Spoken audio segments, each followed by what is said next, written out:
In courtroom 14, on a cold Tuesday morning in November, my grandson Michael looked directly at the judge, raised his small phone with steady hands, and asked a question that would forever change our lives. "Your Honor, may I show you the video from last night?" The silence that followed was deafening. My daughter-in-law Sarah's face went from confident to terrified in seconds. She had just sworn under oath that Michael preferred to live with her, that he was happy in their home, that I was just a grieving grandmother trying to interfere. But there was something in my grandson's eyes, a determination I recognized from his father, that told me this moment would reveal truths none of us were prepared for. Can you imagine being in a custody battle for your own flesh and blood, fighting against someone who should be your ally in grief, only to discover that a 10-year-old child might hold the key to exposing everything? What would you do if you realized that the person you trusted with your son's memory was not who they appeared to be? I sat there in that sterile courtroom, my hands folded in my lap, watching as the judge asked Michael to approach the bench. I remained silent, but I already knew that whatever was on that phone would forever change not just who Michael lived with, but everything we thought we knew about Sarah and the life she had been living since my son David's death. My name is Diana Caldwell. I am 67 years old, a retired family court attorney who spent 43 years defending children's rights and protecting families. After my husband passed 5 years ago, I devoted myself entirely to my son David and his family. When David died in that car accident 8 months ago, I thought the worst pain of my life was behind me. I was wrong. The real nightmare began when Sarah started showing her true colors, and my grandson became a pawn in a game I never saw coming.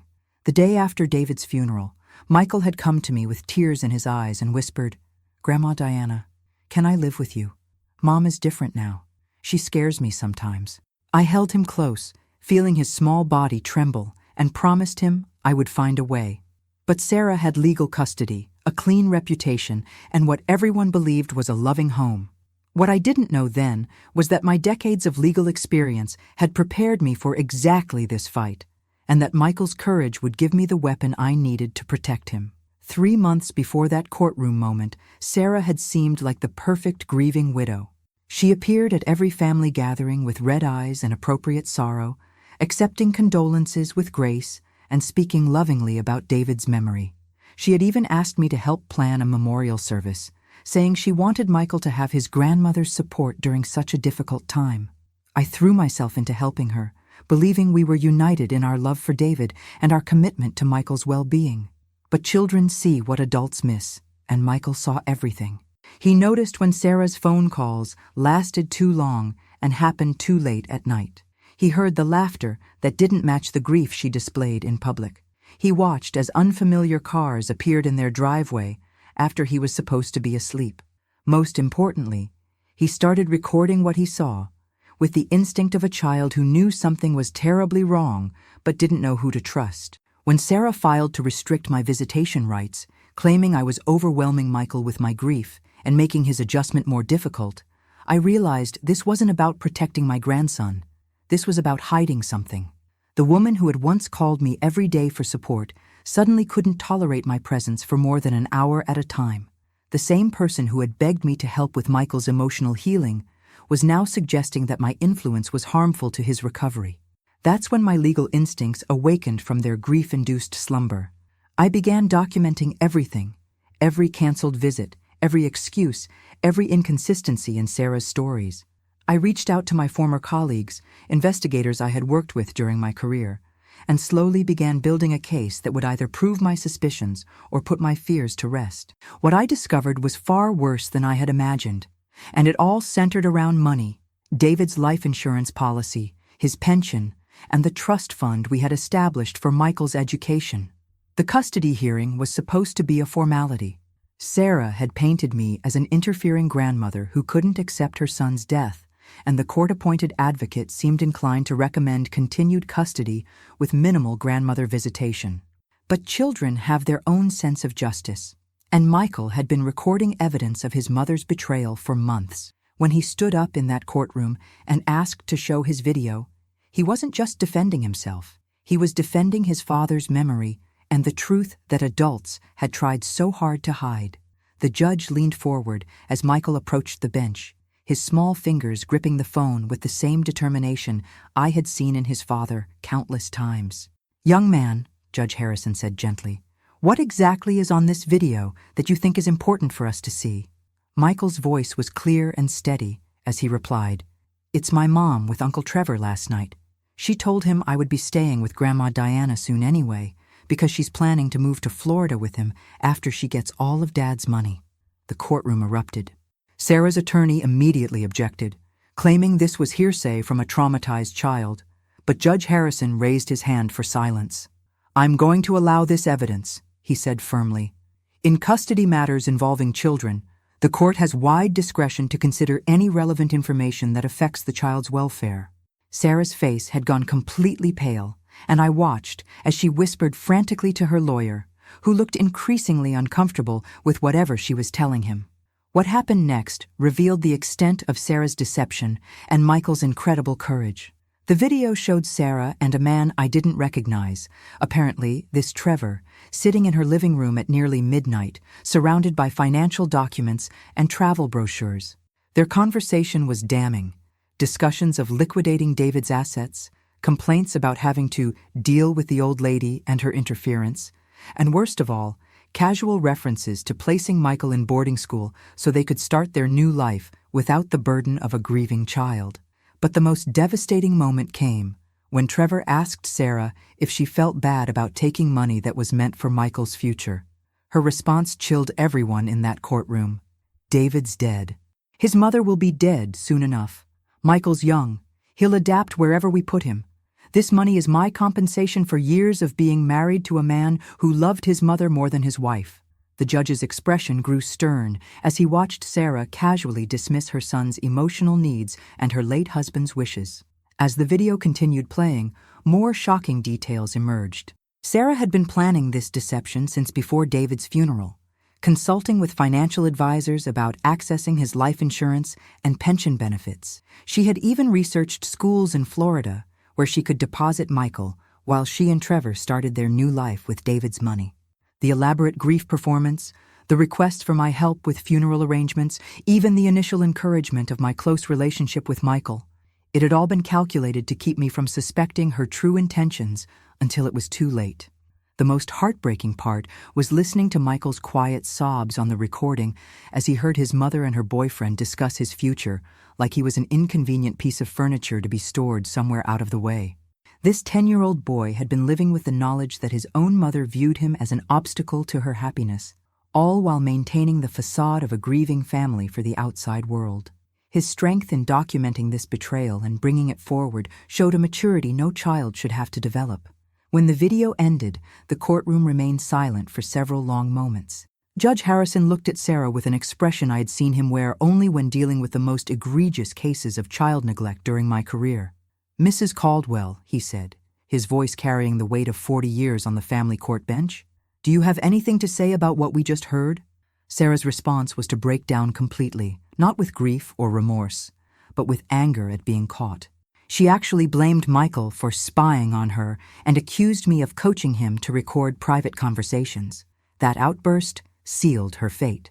Judge Harrison immediately ordered a temporary custody change, placing Michael with me pending a full investigation into Sarah's fitness as a parent and her handling of David's estate. He also ordered all of David's financial accounts frozen until the court could determine if there had been any misappropriation of funds intended for Michael's benefit. The woman who had walked into that courtroom confident in her deception walked out facing potential criminal charges and the loss of everything she had schemed to steal. As we left the courthouse that day, Michael's small hand in mine, I realized this was just the beginning. Sarah's betrayal ran deeper than financial fraud. She had been systematically alienating Michael from David's memory, telling him that his father wouldn't have wanted him to be clingy with his grandmother, that moving on meant letting go of the past. She had been stealing not just money, but memories, connections, and the healing relationship between a grieving grandson and his grandmother. The real fight was just beginning, but now I had something I hadn't possessed in months: hope and evidence that the truth could still prevail. The morning after the emergency custody hearing, I sat in my kitchen watching Michael eat breakfast. Really eat, not the anxious picking at food I had witnessed during our supervised visits. "Grandma Diana," he said between bites of pancakes, "there's more stuff you need to know about Mom. I have other videos too." My coffee cup froze halfway to my lips. This brave little boy had been conducting his own investigation for months while the adults around him lived in willful blindness. Over the next few hours, Michael showed me a collection of recordings that painted a picture of systematic deception that went far beyond what we had seen in court.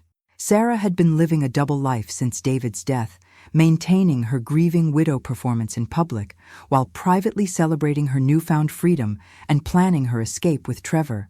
But what shocked me most was discovering that Trevor wasn't a new boyfriend. He was David's former business partner, someone who had been at our family dinners, someone I had trusted and welcomed into our lives. The financial implications were staggering. Through Michael's innocent but methodical documentation, I discovered that Sarah and Trevor had been liquidating David's assets systematically. They had cashed out his retirement accounts early, paying penalties that reduced Michael's inheritance by thousands of dollars. They had sold David's classic car collection, vehicles he had specifically mentioned in his will as being held in trust for Michael when he turned 18. Most damaging of all, they had been using Michael's education fund as their personal bank account, replacing the money temporarily when they knew audits were coming. But the emotional manipulation was even more sinister. Sarah had been telling Michael that his father wouldn't want him to be sad anymore, that David would be disappointed in him for missing him so much. She convinced him that his desire to stay close to me was unhealthy, that good sons move on and don't dwell on the past. Meanwhile, she was actively erasing David from their home, packing away photos and personal items while claiming she was helping Michael heal by removing painful reminders. My 43 years as a family attorney had taught me to recognize patterns of emotional abuse, but seeing it happen to my own grandson while disguised as care was devastating. Sarah had isolated Michael from his grief counselor when the therapist suggested that maintaining connections with paternal family members would be beneficial. She had canceled playdates with children who might mention David or ask questions about the changes in Michael's home. She had even stopped taking him to the cemetery, claiming it was too upsetting for him, when Michael later told me he had specifically asked to visit his father's grave. That afternoon, I made a series of phone calls that would change everything. My first call was to Margaret Torres, a forensic accountant I had worked with on numerous divorce cases involving hidden assets. Within hours, she had identified irregularities in David's estate that suggested systematic theft spanning months. My second call was to Detective Rodriguez, a financial crimes specialist who owed me several favors from cases where I had provided crucial testimony. By evening, Sarah was facing not just a custody battle, but a criminal investigation. The most heartbreaking discovery came when Michael showed me a video of Sarah coaching him on what to say about living with her. "Remember," she told him, "if anyone asks, you're happy here. You don't want to live with Grandma Diana because she makes you sad by talking about Daddy too much." The child's confused expression on the recording broke my heart. He was being trained to betray his own instincts and desires to protect his mother's scheme. But Michael's courage extended beyond just recording evidence. He had been keeping a journal, writing down dates and times when Sarah made phone calls about Daddy's money, or when Trevor stayed overnight. This 10-year-old boy had created a timeline that forensic accountants would later use to trace exactly when and how David's assets had been systematically stolen. His attention to detail and emotional intelligence were remarkable, but no child should have to become a detective in his own home. As I tucked Michael into David's old bedroom that night, a room Sarah had claimed was too painful for him to see, he looked up at me with eyes too wise for his age. "Grandma Diana," he whispered, "I think Mom forgot that Daddy taught me right from wrong. She thinks because I'm little, I don't understand stealing. But Daddy always said stealing is wrong, even when grown-ups do it." In that moment, I realized that David had raised his son better than any of us knew, and that strength would be what saved Michael from his mother's betrayal. The investigation was expanding beyond what any of us had anticipated. Detective Rodriguez discovered that Trevor had a history of targeting recently widowed women with substantial life insurance settlements. Sarah wasn't his first victim. She was his latest partner in a pattern of financial predation that had been operating for years. The woman I thought I knew, the mother I believed was grieving alongside me, had actually been recruited by a professional con artist who specialized in exploiting families in crisis. 3 days after Michael moved in with me, Detective Rodriguez called with news that made my blood run cold. "Diana, we've been digging into Trevor's background, and Sarah isn't his first widow. We've identified at least 4 other cases over the past 7 years where he targeted recently bereaved women with substantial life insurance payouts. 2 of those women lost custody of their children. One of them lost everything and is now living in a homeless shelter." The scope of Sarah's betrayal was expanding beyond personal greed into something far more sinister and organized. That same afternoon, Margaret Torres arrived at my house with boxes of financial documents and a grim expression. "Diana, this is worse than we thought. Trevor and Sarah have been planning this for months, possibly since before David's death. I found evidence of communications between them dating back to 2 weeks after the accident. They've been systematically liquidating every asset they could access, and they're preparing to disappear." She spread documents across my dining room table that showed a level of premeditation that shocked even my experienced legal mind. The evidence was overwhelming and devastating. Sarah had convinced David to add her as a beneficiary on accounts that were originally designated solely for Michael's education and care.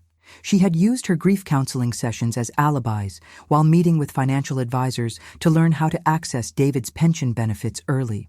Most disturbing of all, she had been researching legal guardianship laws, apparently planning to have me declared an unfit guardian due to my age, clearing the path for her complete control over Michael's inheritance. But Michael continued to provide the most damning evidence from his own home. That evening, he showed me a recording from just 2 nights before the custody hearing where Sarah and Trevor discussed their timeline for leaving the state. "The old lady won't fight too hard if we make it seem like Michael wants to come with us," Trevor had said. "Kids adapt. By the time anyone figures out we're gone, we'll be established in Florida, and she'll be too old and tired to chase us across state lines." The casual cruelty of their conversation about me was painful, but their dismissive attitude toward Michael's emotional needs was what truly revealed their character. Sarah complained about having to maintain her grieving mother act, saying it was exhausting to pretend Michael's sadness about his father was normal. Trevor suggested that boarding school would be good for Michael because military discipline would help him get over his attachment issues. They discussed my grandson like he was damaged goods that needed to be fixed or hidden away.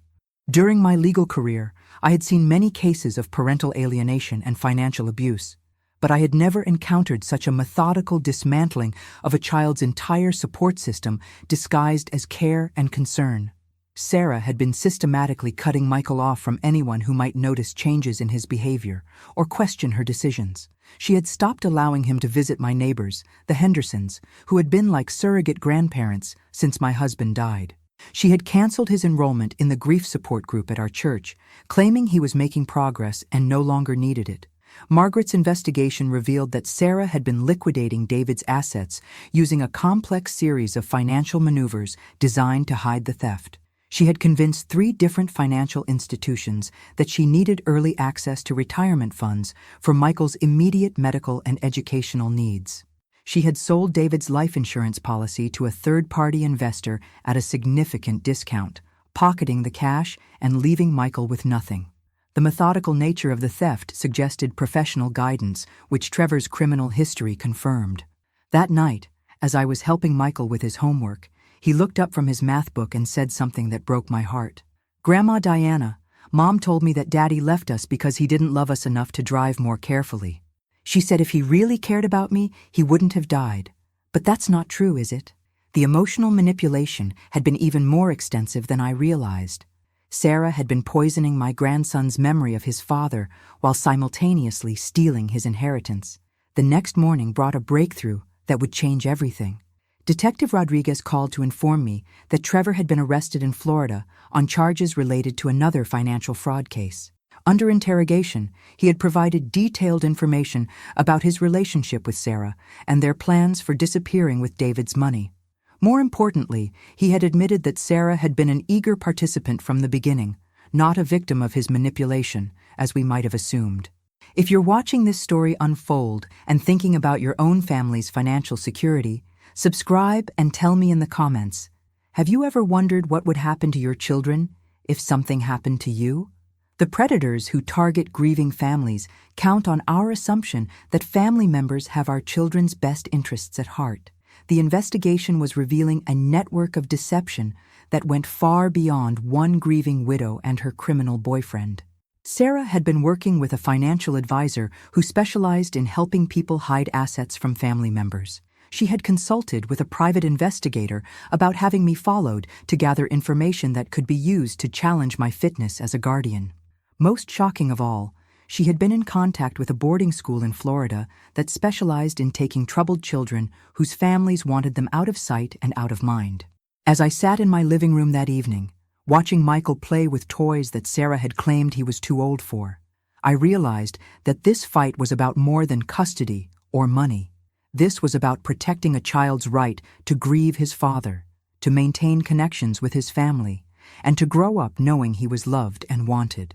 Sarah's plan would have destroyed not just Michael's financial future, but his emotional foundation and his understanding of his own worth. The call came at 7 in the morning, just as I was making Michael's breakfast. Detective Rodriguez's voice was tight, with barely controlled anger. "Diana, we need to meet today. What we've discovered about Sarah's activities goes beyond financial fraud. We believe she's been drugging Michael." The plate I was holding slipped from my hands and shattered on the kitchen floor. Michael looked up from his cereal, concerned by my reaction, not knowing that his mother's betrayal had reached depths none of us could have imagined. Within an hour, Detective Rodriguez was sitting in my living room with a file that contained medical records I had never seen before. "Sarah has been taking Michael to a psychiatrist without telling you or the court. She convinced Dr. Williams that Michael was having severe behavioral problems and needed heavy medication to control anxiety and aggression. Look at these prescription records. She's been giving him adult doses of sedatives disguised as vitamins. The evidence showed that my active, intelligent grandson had been chemically restrained for months to make him compliant and docile. The medical records painted a horrifying picture of systematic abuse disguised as treatment. Sarah had told Dr. Williams that Michael was violent toward her, that he had threatened suicide, that he was obsessed with death and showed signs of dangerous instability.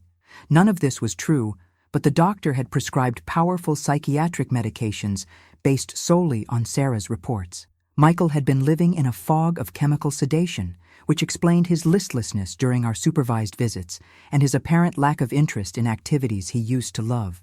Margaret Torres had uncovered financial records showing that Sarah had been billing David's insurance for these unnecessary psychiatric treatments while pocketing cash payments for services that were never provided. She had created a paper trail showing Michael as a deeply disturbed child who required expensive therapeutic intervention, justifying her requests for early access to his trust funds. The medical abuse was being used to support the financial fraud, creating a web of deception that put my grandson's physical and mental health at risk. But the most shocking discovery came when Michael himself began recovering from months of medication-induced fog. As the drugs cleared his system, he started remembering incidents he had forgotten or been too sedated to process clearly. "Grandma Diana," he told me 3 days after moving in. "I remember now why I started recording Mom. She used to take pills out of a big bottle and tell me they were vitamins. But after I took them, I couldn't think right. I felt like I was underwater all the time." The scope of Sarah's planning became clear when Detective Rodriguez showed me communications between her and Trevor dating back to just weeks after David's death. They had discussed the need to make Michael seem unstable and difficult to manage, providing justification for placing him in residential care while they disappeared with his inheritance. The psychiatric medications weren't just about control. They were about creating a documented history of mental illness that could be used to justify permanent institutionalization. Dr. E. Williams, when confronted with evidence of the deception, was devastated to learn he had been manipulated into harming a child. He had never met with Michael directly for more than brief medication checks, relying entirely on Sarah's reports of his behavior and symptoms. The sessions Sarah claimed were intensive therapy were actually just prescription renewals based on fabricated progress reports. Michael had been suffering from the side effects of powerful psychiatric drugs for months, while everyone believed he was receiving treatment for grief-related behavioral problems. The financial investigation revealed that Sarah had been billing insurance companies for therapy sessions that never happened, psychological evaluations that were never conducted, and treatment programs that existed only on paper. She had created an entire fictional mental health crisis to justify stealing money from Michael's medical insurance benefits, while simultaneously making him too sedated to report what was happening to him. The sophistication of the fraud suggested months of careful planning and research. As Michael's mind cleared from the medication fog, more memories surfaced that painted an even darker picture of his life with Sarah. She had been telling him that his confusion and drowsiness were symptoms of grief, that children who lost their fathers often became sick and needed special medicine to feel better. She convinced him that his inability to concentrate in school was emotional damage from losing David, requiring expensive private tutoring that she was billing to his trust fund. The revelation that triggered my legal training into full activation came when Michael remembered Sarah practicing her testimony for the custody hearing. She had rehearsed her performance as a loving, concerned mother, while coaching Michael on how to act confused and unstable if anyone asked him questions about wanting to live with me. She told me to act sleepy and sad if the judge talked to me, Michael recalled. But I felt sleepy and sad all the time because of the pills. I didn't know I was supposed to be acting. Margaret discovered that Sarah had been working with Trevor to research guardianship laws that would allow them to have Michael declared mentally incompetent, giving them complete control over his inheritance even after he reached legal age. The medication records would have provided medical justification for permanent guardianship, essentially making Michael a legal prisoner of his own mental health diagnosis. They were planning to steal not just his childhood and his money, but his entire future autonomy.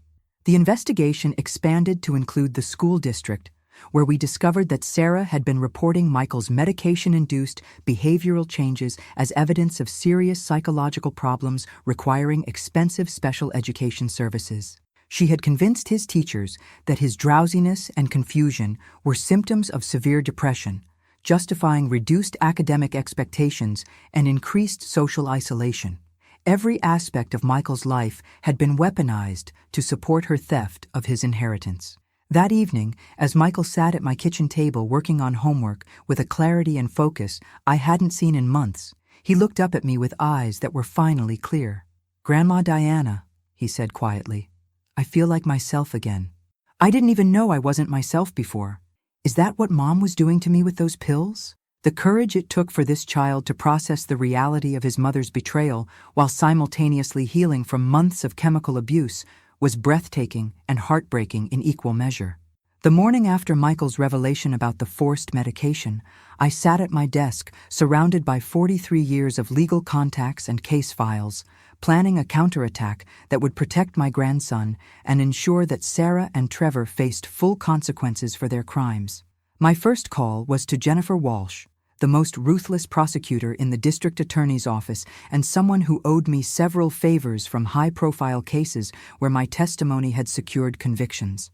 "Jennifer," I said, "I need you to personally handle a case involving systematic child abuse, medical fraud, and financial exploitation. And I need the defendants to understand that they picked the wrong family to victimize." By noon, my dining room had been transformed into a war room. Margaret Torres had brought forensic accounting evidence showing exactly how much money Sarah and Trevor had stolen. Dr. I.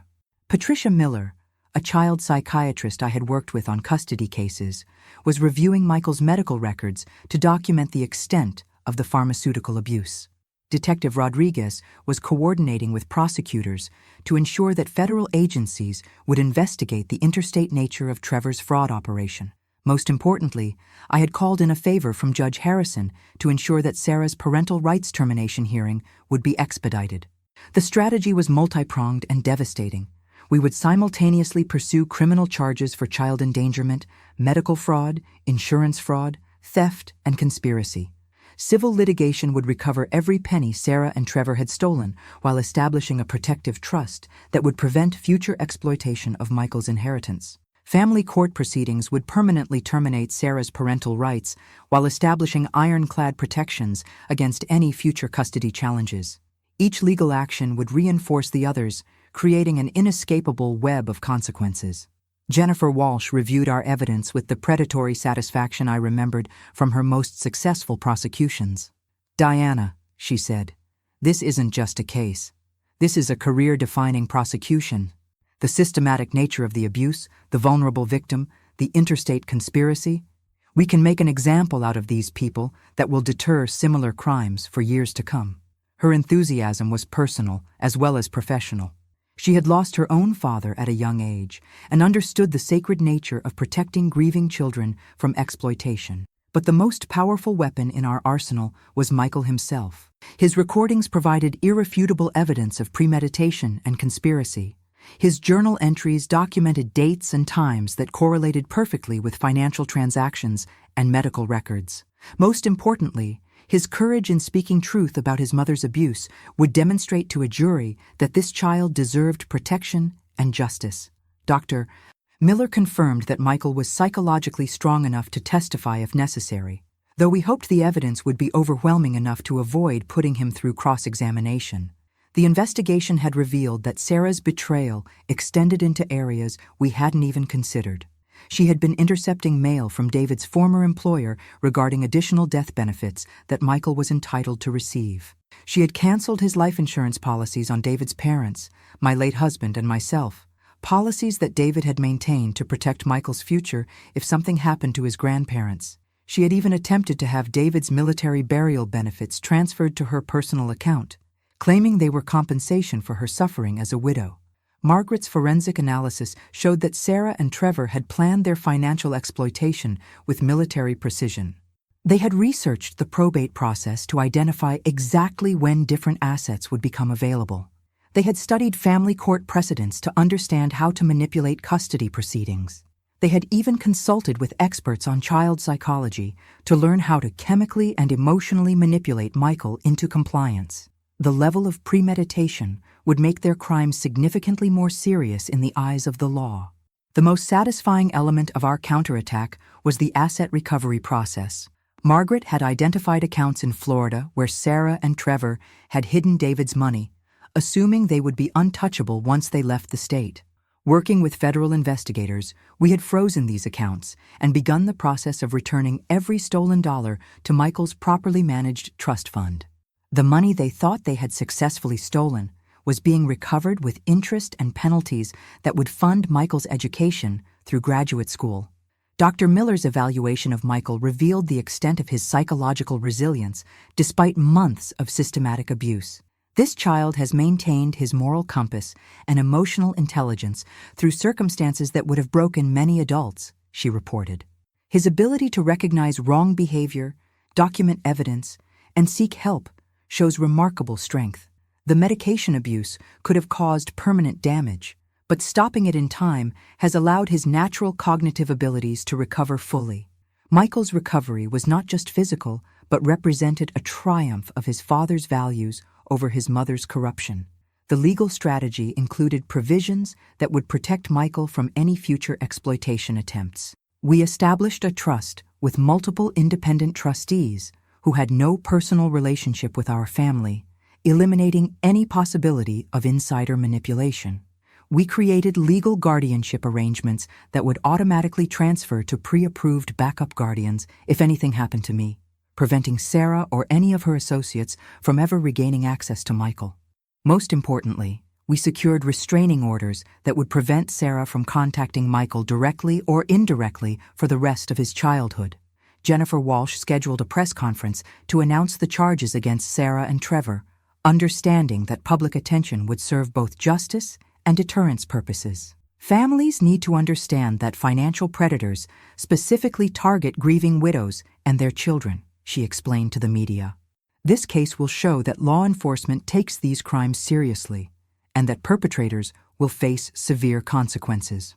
The public attention would also serve as a warning to other potential predators that targeting vulnerable families carried serious risks. As I reviewed our comprehensive legal strategy that evening, Michael approached my desk with a question that showed his remarkable maturity. "Grandma Diana," he asked, "will Mom go to jail for what she did to me and Daddy's money?" I explained that justice meant making sure people faced consequences for their choices, and that protecting other children was as important as protecting him. His response revealed the depth of his character. Good. I don't want other kids to go through what I did, and I don't want other daddies' money to be stolen. The fight we were waging was bigger than our family. It was about protecting all vulnerable children from systematic exploitation. The breakthrough came from an unexpected source. Michael's school counselor, Mrs. Patterson, called me on a Wednesday morning with information that would complete our case against Sarah. "Mrs. Caldwell," she said, her voice shaking with anger, "I need to show you something. I've been reviewing Michael's school records from the past 6 months, and I found essays he wrote that we never saw because Sarah intercepted them. She told us he was too upset to complete assignments, but he was actually writing detailed accounts of what was happening at home. Within an hour, I was sitting in Mrs. Patterson's office reading compositions that broke my heart and simultaneously filled me with pride for Michael's courage. In an essay titled My Hero, instead of writing about a famous person as assigned, he had written about his father's integrity and honesty, specifically mentioning how David had always said that stealing was wrong even when people tried to justify it. In another piece about a difficult time in my life, he had described feeling confused and sleepy all the time, wondering why his mother seemed happy when she thought no one was looking, despite claiming to be sad about his father's death. The school records revealed another layer of Sarah's systematic deception. She had been regularly meeting with Michael's teachers, claiming that his academic performance was declining due to severe grief-related behavioral problems. She had convinced them that he was becoming violent and unpredictable, requiring constant monitoring and reduced expectations.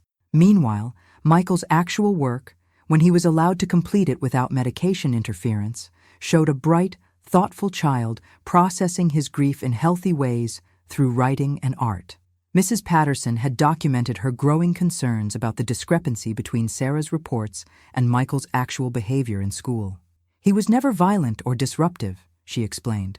He was quiet and seemed tired most of the time, but when he participated in class, his insights were remarkable for a child his age. I started keeping detailed notes because something felt wrong about his mother's descriptions of his home behavior. These professional observations would provide crucial testimony about Michael's true character and the effects of his medication abuse. Margaret Torres had been working with federal investigators to trace the full extent of Trevor's criminal network, and the results were staggering. We discovered that he had been operating similar schemes in 3 other states, always targeting recently widowed women with substantial life insurance settlements and young children. The pattern was identical. Isolate the children from supportive family members, create false medical crises requiring expensive treatment, and systematically steal inherited money while planning to abandon the children in institutional care. The most damning evidence came from Trevor's own digital communications, recovered from devices seized during his arrest in Florida. His messages to Sarah revealed the cold calculation behind every aspect of their scheme. "Remember to act more depressed when the old lady visits," he had written. "We need her to think you're struggling so she doesn't get suspicious about the money transfers." Another message instructed Sarah to research psychiatric medications that would keep Michael compliant without causing obvious physical symptoms. Dr. Miller completed her comprehensive evaluation of Michael's psychological state and recovery, providing documentation that would be crucial for both criminal prosecution and civil litigation. The systematic medication abuse Michael experienced represents a form of chemical restraint that could have caused permanent cognitive damage, she reported. The fact that his natural intelligence and emotional stability have recovered so completely demonstrates both his remarkable resilience and the importance of early intervention. The psychological profile shows a child who maintained his moral compass despite months of manipulation and abuse.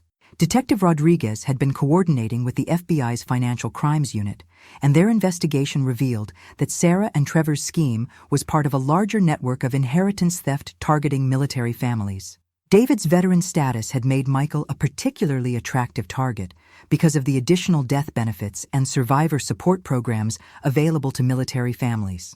The federal charges would carry significantly harsher sentences than state-level crimes, ensuring that both conspirators would face decades in prison. The evidence-gathering phase revealed details about Sarah's manipulation that made her betrayal even more heinous. She had been actively discouraging Michael from talking about his father's memory, claiming that dwelling on the dead was unhealthy and showed he wasn't recovering properly. She had removed David's photos from Michael's room while he was at school, telling him that his father wouldn't want him to be sad. Most cruelly, she had convinced Michael that his desire to visit his father's grave was selfish and disturbing, effectively cutting him off from an important part of his grieving process.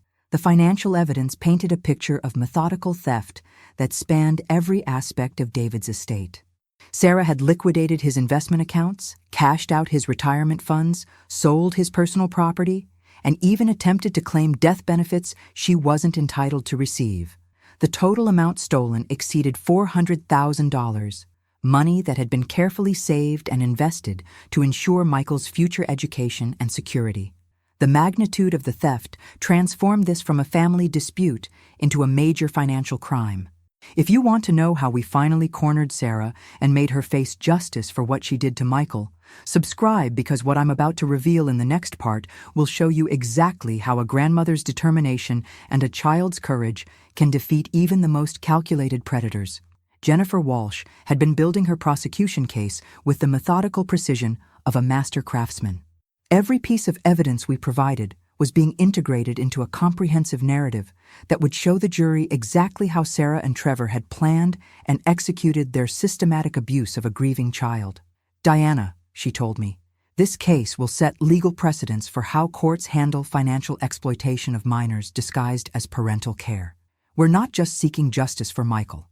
We're creating legal tools to protect other vulnerable children." The asset recovery process had been more successful than we had dared to hope. Margaret's work with federal investigators had identified not only the money Sarah and Trevor had stolen from Michael, but assets they had acquired with money stolen from previous victims. The court had ordered the sale of property they had purchased in Florida, with proceeds being distributed among the families they had victimized. Michael's trust fund would be fully restored, with additional damages that would ensure his financial security through adulthood.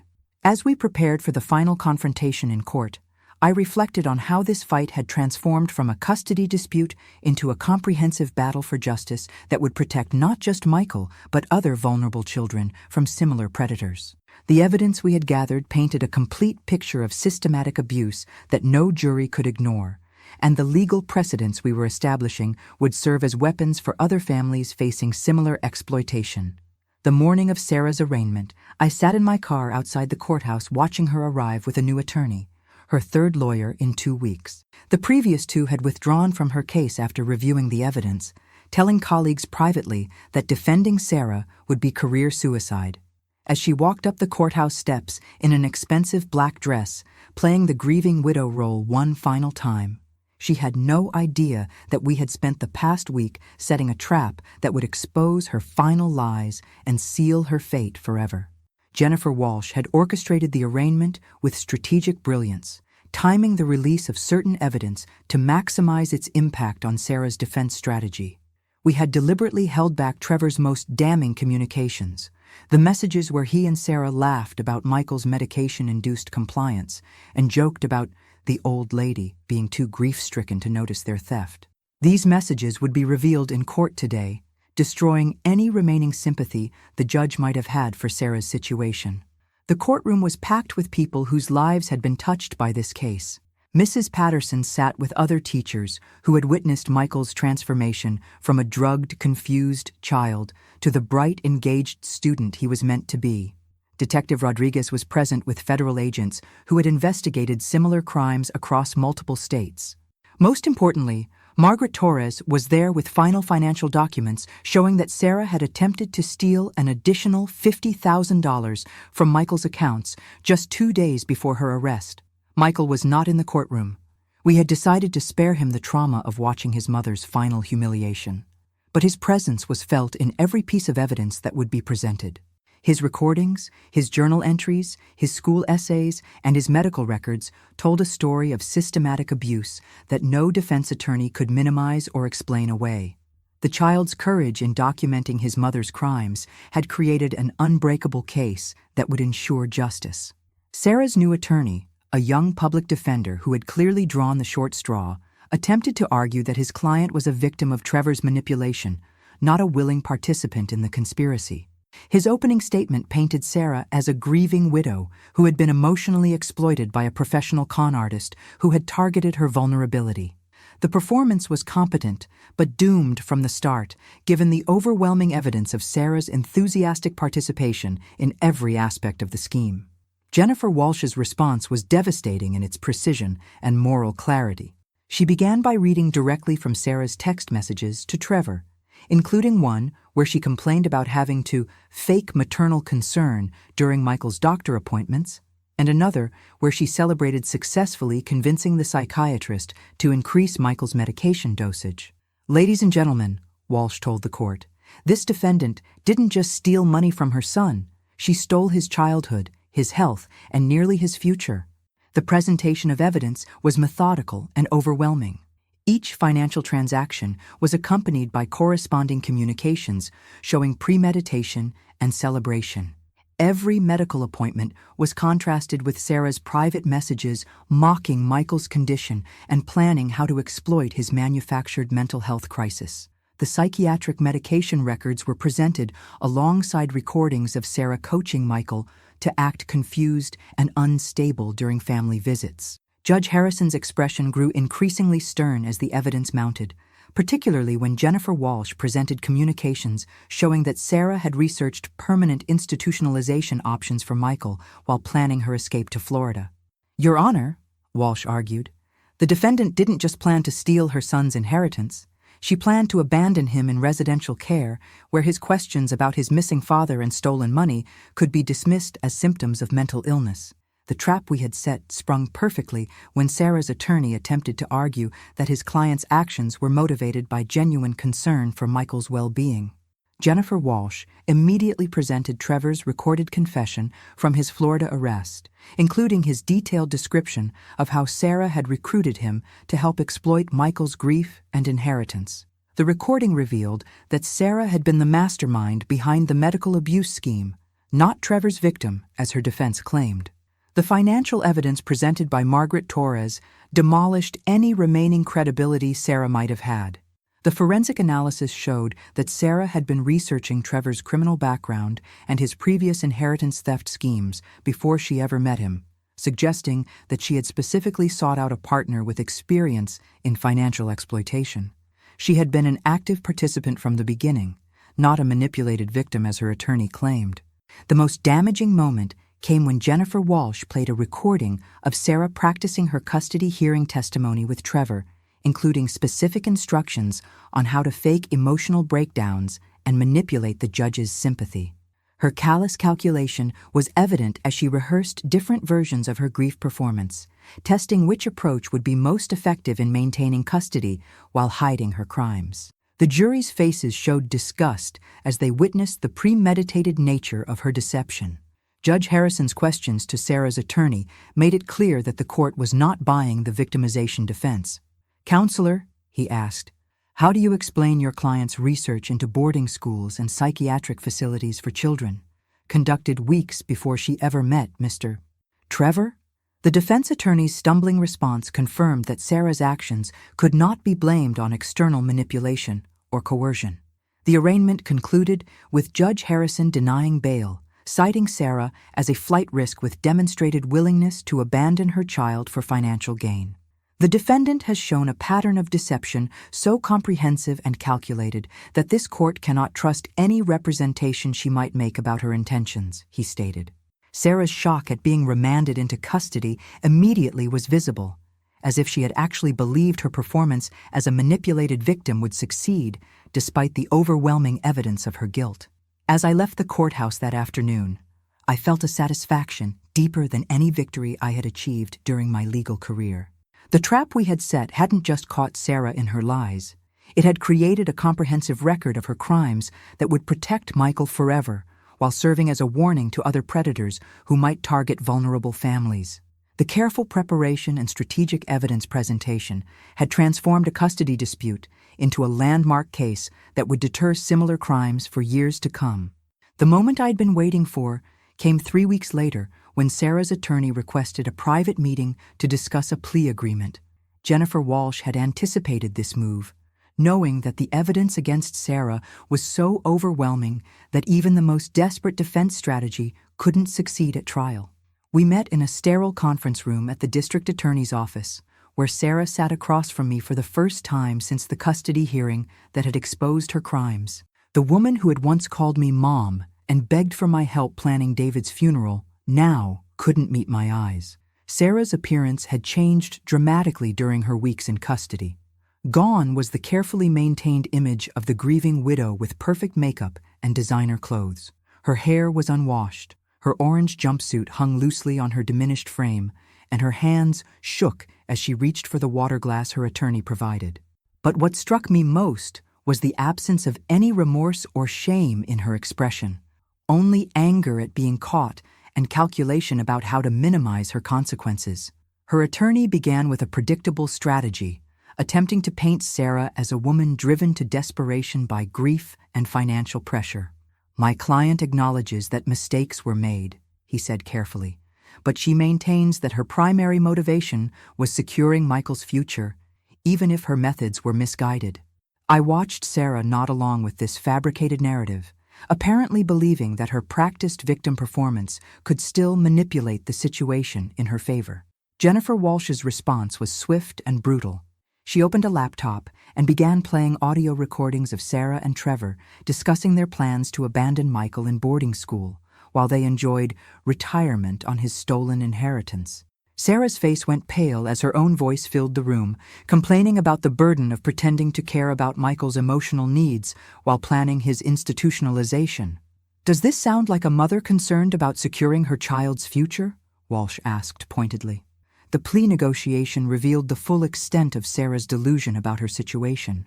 Her attorney proposed that she plead guilty to a single count of financial mismanagement in exchange for probation and supervised visitation with Michael. The audacity of this proposal, that she might avoid prison time and maintain parental rights after systematically abusing her child, demonstrated how completely Sarah misunderstood the severity of her crimes and the strength of our evidence. My response was the moment I had been preparing for since discovering the depth of Sarah's betrayal. I leaned forward and looked directly into her eyes for the first time during the meeting. "Sarah," I said quietly, "you drugged my grandson to keep him compliant while you stole his inheritance. You planned to abandon him in an institution while you disappeared with money his father died believing would secure his future. There will be no plea agreement that allows you to remain in Michael's life or avoid the consequences of what you've done." For the first time, Sarah's carefully maintained composure cracked. She turned to her attorney with desperation in her voice, asking if they could speak privately. When he explained that the evidence made any favorable plea agreement impossible, she finally looked at me with something approaching honesty. "Diana," she said, her voice breaking, "you don't understand the pressure I was under. David was gone, I was alone, and Trevor convinced me that we could make a better life for all of us." The manipulation attempt was transparent and pathetic. Jennifer Walsh seized the moment to reveal evidence we had been holding in reserve. Communications showing that Sarah had been planning to fake Michael's death to collect additional insurance benefits once they reached Florida. The messages discussed staged accidents and ways to make Michael's disappearance look like a tragic mishap, eliminating him as a witness to their crimes while providing additional financial benefits. Sarah's attorney's face went white as he realized his client had considered murdering her own child as part of her scheme. The revelation of the murder conspiracy ended any possibility of negotiation. Sarah's attorney immediately requested a recess, and I could hear him through the thin conference room walls, explaining to Sarah that she was facing potential death penalty charges if the murder conspiracy could be proven. Her sobs echoed through the building as the reality of her situation finally penetrated her delusion that she could manipulate her way out of consequences. When the meeting resumed, Sarah made one final attempt at emotional manipulation, turning to me with tears streaming down her face. "Diana, please," she begged. "I know I made mistakes, but I'm still Michael's mother. He needs me in his life. David wouldn't want his son to grow up without his mother." Nay, the invocation of my dead son's name while asking for mercy after planning to murder his child was the most obscene moment of the entire ordeal. My response silenced the room. "Sarah," I said with the controlled fury of a mother defending her family. "You stopped being Michael's mother the first time you put those pills in his food. David raised his son to know right from wrong, and Michael chose right when he chose to expose your crimes. You're not his mother anymore. You're just the woman who tried to destroy him for money." Her face crumpled as she realized that her final manipulation attempt had failed completely. The meeting ended with Jennifer Walsh making it clear that the state would seek maximum sentences on all charges, including the newly discovered conspiracy to commit murder. Federal prosecutors would pursue additional charges related to the interstate nature of the crimes and the targeting of military families. There would be no plea agreement, no reduced sentences, and no possibility of maintaining any parental rights or contact with Michael. As Sarah was led back to her cell, she turned one last time with a look of pure hatred that revealed her true character more clearly than any evidence we had presented. The mask of the grieving, manipulated widow had finally fallen away completely, exposing the calculating predator who had viewed her own child as nothing more than an obstacle to be eliminated or managed in pursuit of stolen money. Leave a like if you also believe that no one should go through what Michael experienced and that justice requires more than just returning stolen money. It requires protecting children from predators who hide behind parental authority. Walking out of that conference room, I felt a profound sense of closure and validation. The woman who had tried to destroy my grandson while manipulating my grief had finally been forced to confront the reality of her crimes without the protection of lies or victim performances. The first confrontation had stripped away her final illusions about escaping consequences, setting the stage for the complete justice that Michael deserved. The trial began on a cold Monday morning in February, and the courthouse was packed with media representatives from across the state. Jennifer Walsh had built a case so compelling that it had attracted national attention as an example of financial predators targeting military families. As I sat in the front row behind the prosecutor's table, I watched Sarah enter the courtroom in shackles, her face showing the weight of months in custody and the growing realization that her lies were about to be systematically dismantled before a jury of her peers. The opening statements set the tone for what would become one of the most emotionally devastating trials in our county's history. Jennifer Walsh stood before the jury and began with words that cut to the heart of every parent's worst nightmare. "Ladies and gentlemen, this case is about a mother who decided that her son's life insurance inheritance was more valuable than her son's life. The evidence will show that Sarah Caldwell didn't just steal money from her child. She planned to kill him to cover up her crimes and collect additional benefits." Sarah's defense attorney, now her fourth lawyer after 3 others had withdrawn from the case, attempted a desperate strategy of portraying her as a woman driven to temporary insanity by grief. His opening statement painted a picture of a devoted mother whose judgment was compromised by the trauma of losing her husband, making poor decisions under the influence of a master manipulator. The jury's skeptical faces suggested they weren't buying this latest version of Sarah's victim narrative. The prosecution's case unfolded with methodical precision, each piece of evidence building on the previous revelation to create an unshakable foundation of guilt. Margaret Torres testified about the systematic theft of Michael's inheritance, presenting financial records that showed Sarah had stolen over $500,000 through fraudulent access to accounts and benefits. Her testimony was devastating in its clinical precision, showing the jury exactly how Sarah had planned and executed her financial crimes over many months. Dr. Miller's testimony about Michael's medical abuse was the emotional centerpiece of the trial. She explained to the jury how psychiatric medications had been used as chemical restraints to keep Michael compliant while his mother stole his inheritance. The dosages this child was given, she testified, could have caused permanent brain damage or death. The defendant was essentially poisoning her son to facilitate her theft of his money. Several jurors were visibly emotional as they heard the extent of Michael's suffering. The most damaging testimony came from Trevor himself, who had agreed to testify against Sarah in exchange for a reduced sentence. His confession from the witness stand revealed the full scope of their conspiracy, including details about the planned murder that even Jennifer Walsh had not fully understood. Sarah came up with the idea of staging Michael's death, he testified. She said it would solve all our problems. no witnesses to the theft, and additional insurance money to fund our new life in Florida. Trevor's testimony revealed that Sarah had been the dominant partner in their criminal relationship, not the manipulated victim her defense claimed. He described in detail how she had researched child psychology to learn how to manipulate Michael, how she had studied psychiatric medications to find the right combination to keep him docile, and how she had planned the murder to look like an accidental drowning during a family vacation. The jury's horror was visible as they heard the calculated nature of her maternal betrayal. The presentation of Michael's recorded evidence was the emotional climax of the prosecution's case. Jennifer Walsh played selected recordings that captured Sarah's voice as she discussed her son like a business problem to be solved rather than a child to be protected. The jury heard her laugh about Michael's confusion from the medications, complain about having to maintain her grieving mother act, and celebrate each successful theft from his inheritance accounts. But the most devastating moment came when Jennifer Walsh played the recording where Sarah and Trevor discussed the specific details of their murder plan. The courtroom fell completely silent as Sarah's voice described how they would stage Michael's death during a camping trip, making it appear that he had wandered away from their campsite and drowned in a nearby lake. Her clinical discussion of killing her own child for insurance money shocked even the experienced court personnel who had heard countless criminal confessions. Sarah's attempt to testify in her own defense was a disaster that sealed her fate. Under Jennifer Walsh's cross-examination, she crumbled completely, alternating between claiming innocence and blaming everyone else for her situation.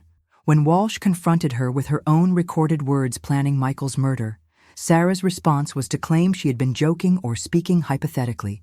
The jury's disgusted expression showed they weren't buying her desperate lies. The moment that destroyed Sarah's last shred of credibility came when Jennifer Walsh asked her directly about Michael's well-being during the months she was drugging him. Instead of showing remorse or maternal concern, Sarah complained that Michael had been difficult to manage and that the medications were necessary to control his behavioral problems. Her complete lack of empathy for her son's suffering demonstrated to the jury that she was exactly the calculating predator the prosecution had portrayed. The defense's closing argument was a futile attempt to resurrect the grief and manipulation narrative, but the evidence had made such claims ridiculous. Sarah's attorney asked the jury to consider the pressure she had been under and the influence Trevor had exerted over her decisions. His plea for mercy fell on deaf ears after the jury had heard Sarah's own voice planning her son's murder with the casual tone of someone discussing weekend plans. Jennifer Walsh's closing argument was a masterpiece of prosecutorial advocacy that tied together every element of Sarah's crimes into a comprehensive portrait of evil disguised as maternal care. Sarah Caldwell didn't just betray her son, she told the jury. She betrayed every sacred trust that defines motherhood. She betrayed her deceased husband's memory and his hopes for his son's future. She betrayed the community that supported her through grief, and she betrayed the basic human decency that protects children from the adults who are supposed to love them. The jury deliberated for less than 2 hours before returning with guilty verdicts on all counts: child endangerment, medical fraud, financial fraud, conspiracy, and attempted murder. Sarah's collapse when the verdicts were read was complete and final, her body shaking with sobs as she realized that her years of manipulation and lies had led to life in prison. The woman who had tried to destroy my grandson for money would spend the rest of her life behind bars, never again able to harm another child. Turn on the notification bell because in the next few minutes, I'm going to reveal how we made sure Sarah faced the maximum possible consequences, and how Michael's courage in exposing his mother's crimes created legal precedents that will protect other children for years to come. As the guilty verdicts were read, I felt a satisfaction deeper than any victory in my legal career. The maximum escalation of our fight for justice had succeeded beyond our highest hopes, not just convicting Sarah of her crimes, but exposing the full scope of her evil for the world to see. The trial had created a comprehensive record that would ensure she never harmed another child while establishing legal precedents that would protect other vulnerable families from similar predators. The sentencing hearing 3 weeks later was the culmination of everything we had fought for since that devastating day when Michael first asked to live with me. Judge Harrison's courtroom was packed with everyone who had been touched by this case: Teachers, investigators, prosecutors, and members of our community who had followed the trial and understood its broader implications for protecting vulnerable children. As Sarah was led into the courtroom in shackles for the final time, her appearance showed a woman who had finally accepted the complete destruction of the life she had tried to build on her son's suffering. Jennifer Walsh had prepared a sentencing memorandum that was as much a manifesto for child protection as it was a legal document. She stood before Judge Harrison and delivered a statement that would become required reading in law schools studying family crimes. Your Honor, this case represents the ultimate betrayal of the sacred trust between parent and child. The defendant didn't just steal money, she stole childhood, health, security, and nearly life itself. The sentence you impose today will send a message to every potential predator who might target grieving families and vulnerable children. The victim impact statements began with Dr. Miller's clinical assessment of the long-term damage Sarah's abuse had inflicted on Michael. This child will require years of therapy to fully process the betrayal by his primary caregiver, she testified. The systematic medication abuse alone could have caused permanent cognitive damage. The emotional trauma of discovering that his mother viewed him as an obstacle to be eliminated will require extensive psychological support throughout his development into adulthood. Mrs. Patterson's statement on behalf of Michael's school community was devastating in its simplicity. We watched a bright, engaged child become withdrawn and confused, not knowing that his own mother was systematically poisoning him. The recovery we've witnessed since he moved in with his grandmother shows us the child he was meant to be, curious, intelligent, and kind. Sarah Caldwell stole months of this child's education and development for her own financial gain. Detective Rodriguez testified about the broader implications of Sarah's crimes for other military families. The defendant and her co-conspirator specifically targeted families where fathers had died serving our country, he told the court. They exploited the grief and trust of military widows and their children, turning the sacrifice these families had made into an opportunity for financial predation. This case has helped us identify and protect other potential victims across multiple states.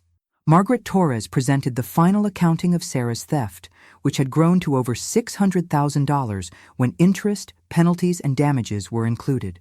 The defendant didn't just steal her son's current inheritance, she explained to the court. She stole his future education, his financial security, and the economic foundation his father had worked his entire adult life to build. The systematic nature of this theft shows a level of premeditation that demands the maximum possible consequences. The prosecution's sentencing recommendation was unprecedented in its scope and severity.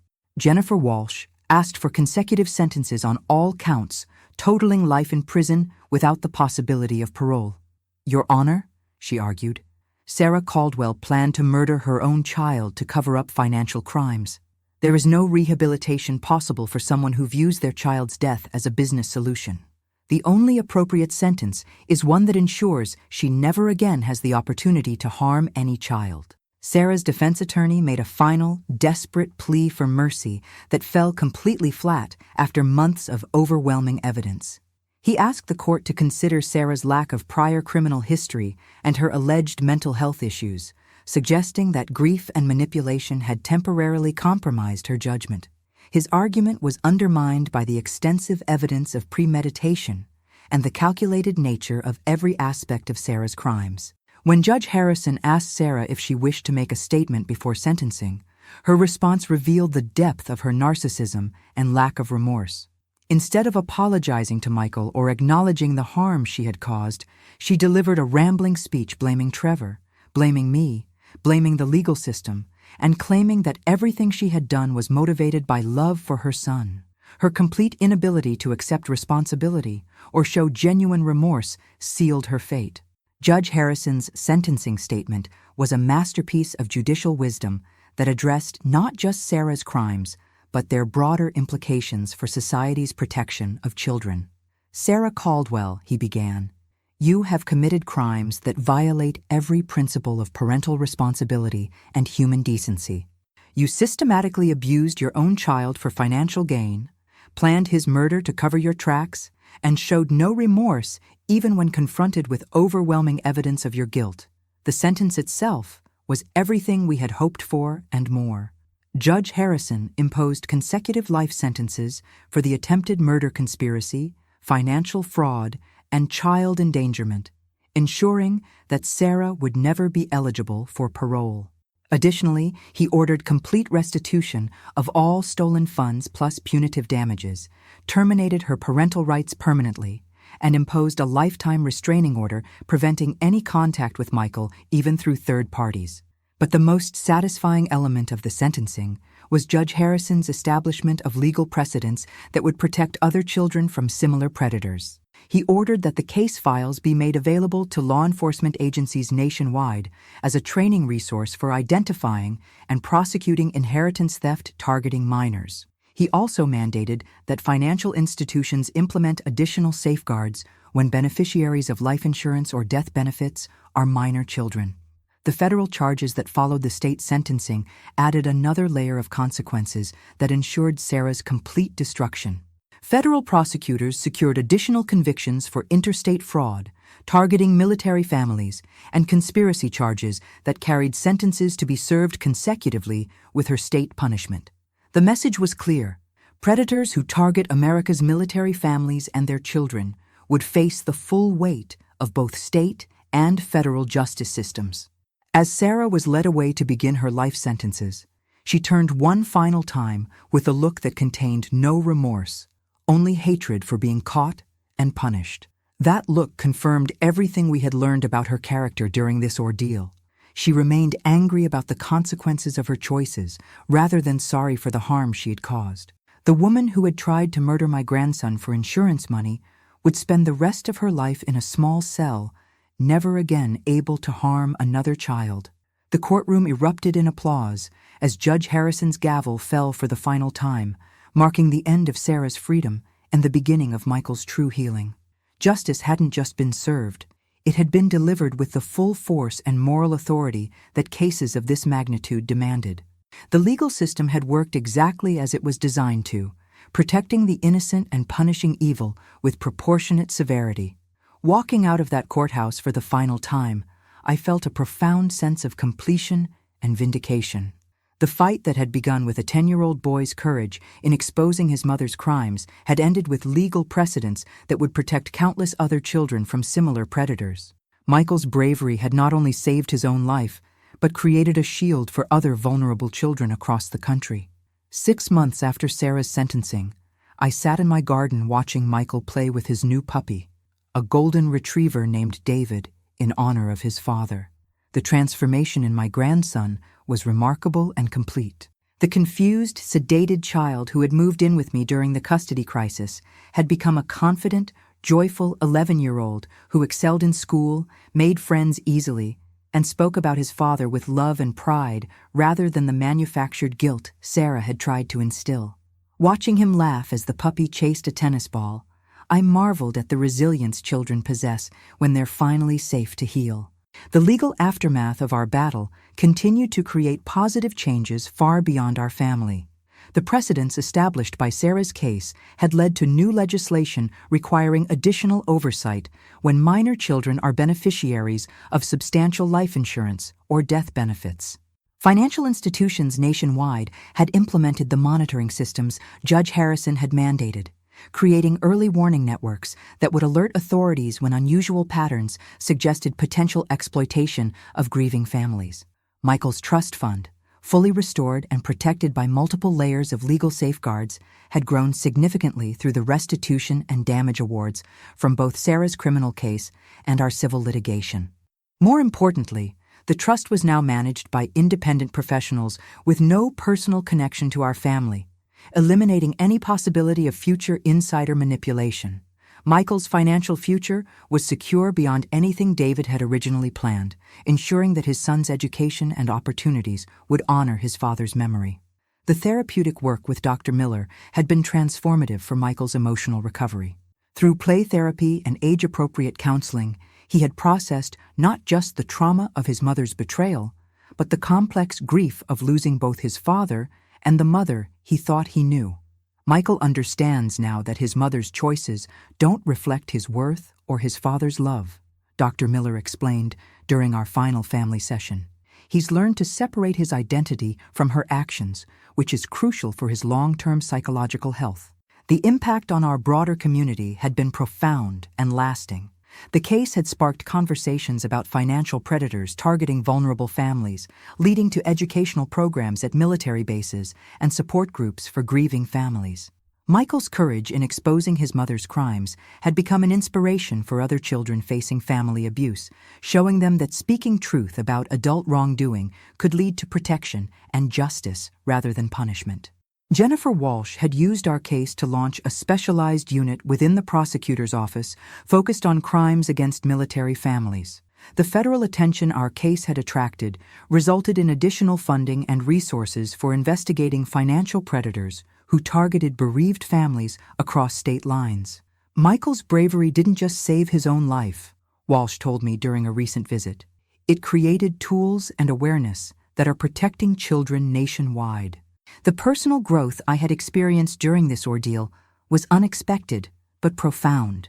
Fighting for Michael had awakened legal skills and advocacy instincts that I thought had retired with me.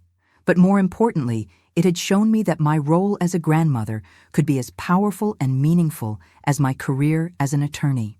Protecting Michael had given my life a purpose and focus that helped me process my own grief over losing David while building a new relationship with his son.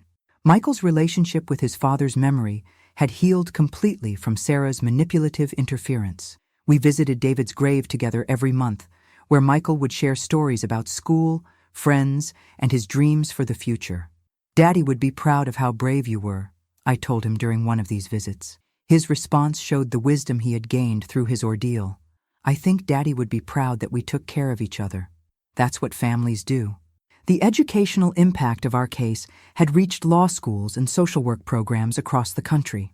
Our story was being studied as an example of how legal advocacy, criminal prosecution, and therapeutic intervention could work together to protect vulnerable children from systematic abuse. Michael's recordings and journal entries, anonymized for privacy, were being used to train professionals in recognizing signs of financial exploitation disguised as parental care. The Financial Crimes Unit that had investigated Sarah and Trevor's network had identified and prosecuted 12 additional cases across 7 states, protecting millions of dollars in inheritance money and removing predators who had been targeting military families for years. The ripple effects of our fight for justice had created a nationwide crackdown on inheritance theft that was making such crimes significantly more difficult and risky for potential perpetrators. As I reflected on everything we had endured and accomplished, I realized that our story represented something larger than one family's fight for justice. It was a testament to the power of truth, the importance of protecting children even when their abusers are family members, and the remarkable strength that emerges when love and law work together for righteousness. Michael's courage had not only saved his own life, but had created a legacy of protection for other vulnerable children. The most profound change was in my understanding of what it means to be a grandmother. I had thought my role was to spoil Michael occasionally and support his parents' decisions. Instead, I had learned that being a grandmother sometimes means being the last line of defense against predators, including those within the family itself. Age and experience weren't limitations in this fight. They were weapons that could be deployed with devastating effectiveness when a child's welfare was at stake. Looking toward the future, I see endless possibilities for Michael's life that Sarah's crimes could never have provided. His trust fund will ensure the best education available, but more importantly, he has learned lessons about integrity, courage, and justice that will guide him throughout his life. He understands that truth is more powerful than manipulation, that adults who love children protect them rather than exploit them, and that standing up for what's right is always worth the cost. Remember what I learned through this ordeal. Our age is our greatest strength, not our weakness. Subscribe if you believe that grandparents have not just the right, but the responsibility to protect their grandchildren from anyone who would harm them, even when that threat comes from within the family itself. Michael is thriving in ways that remind me daily of his father's best qualities: David's integrity, his sense of justice, and his protective love for family. The boy who was once drugged into compliance to facilitate his own financial exploitation has become a confident young man who understands his worth and trusts that the adults in his life will always put his welfare first. Our fight for justice didn't just save his inheritance, it saved his childhood, his future, and his faith in the goodness that exists when people choose to do what's right. As I write these final words, Michael calls from the kitchen asking if I need help with dinner. His voice is strong and happy, filled with the natural confidence of a child who knows he is loved and protected. The nightmare that began with Sarah's betrayal has ended with a family stronger and more bonded than ever before. Justice wasn't just served in that courtroom.